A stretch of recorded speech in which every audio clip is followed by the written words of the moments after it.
Eh, Baik, selamat siang. Dan perkenalkan, nama saya Mikael William, NIM J1A11806. Di sini saya akan menjelaskan beberapa materi tentang COVID-19.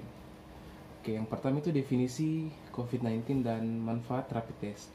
Definisinya itu coronavirus atau virus corona merupakan keluarga besar virus yang menyebabkan infeksi saluran pernapasan mulai dari gejala umum seperti penyakit flu. Manfaat rapid test itu, tes ini ditujukan agar pemerintah dan petugas kesehatan bisa mengetahui siapa saja yang berpotensi menyebarkan virus corona dan melakukan tindakan pencegahan agar jumlah kasus COVID tidak semakin bertambah. Oke, selanjutnya kriteria orang yang akan di rapid test. Yang pertama, orang dalam pengawasan itu memiliki demam 38 derajat Celcius atau ke atas, gejala gangguan sistem pernapasan seperti pilek, batuk, sesak napas, serta memiliki riwayat perjalanan dan tinggal di area transmisi lokal, baik di Indonesia maupun luar negeri. Yang kedua, orang yang memiliki riwayat kontak dengan kasus pasien dalam pengawasan PDP. Terus yang ketiga, orang yang memiliki riwayat kontak dengan pasien yang terkonfirmasi atau kemungkinan besar positif COVID-19. Masyarakat dengan risiko tertular paling tinggi seperti petugas kesehatan di rumah sakit yang menangani COVID-19. Terus yang terakhir, masyarakat yang bekerja di puskesmas atau klinik serta masyarakat yang berprofesi yang interaksi sosial tinggi seperti TNI, polisi, pejabat publik, ulama, petugas bandara, pedagang pasar, dan lain-lain. Yang kedua, yang selanjutnya alat dan bahan dalam rapid test. Yang pertama alat. Alatnya itu ada parameter uji, masker bedah atau N95, baju pelindung, kacamata pelindung, sarung tangan, penutup rambut, dan sepatu bot. Dan untuk bahannya sendiri itu terdiri dari 3. Yang pertama ada alkohol swab atau selanjutnya ada cairan buffer, terus yang ketiga itu sampel darah.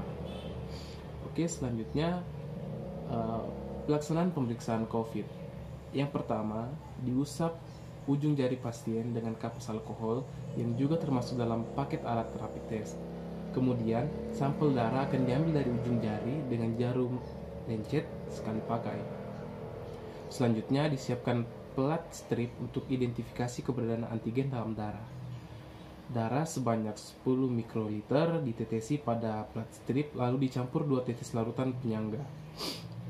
Yang ketiga, ada 3 indikator penanda antibodi dalam strip tersebut. Ada C, IG, G, dan IgM. IgG merupakan jenis antibodi. IgM terbentuk di saat pertama kali sistem imun berhadapan dengan patogen. Dan yang keempat, ditunggu selama 15 menit. Jika muncul garis merah pada indikator C, maka hasilnya negatif.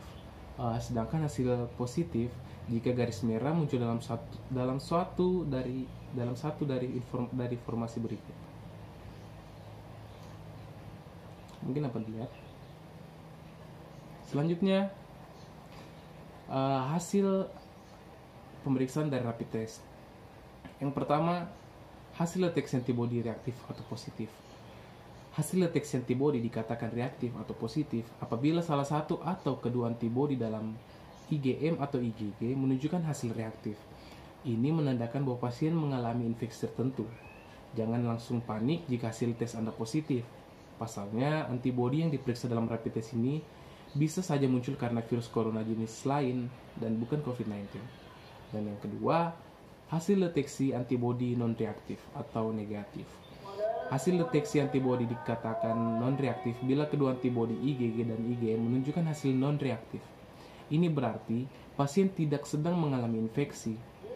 Pemeriksaan rapid test corona perlu diulang sekali lagi pada 7-10 hari kemudian. Anda juga harus disarankan untuk melakukan isolasi mandiri di rumah meski merasa sehat. Baiklah, itu saja penjelasan dari saya. Mohon maaf bila ada salah dan kurang kata.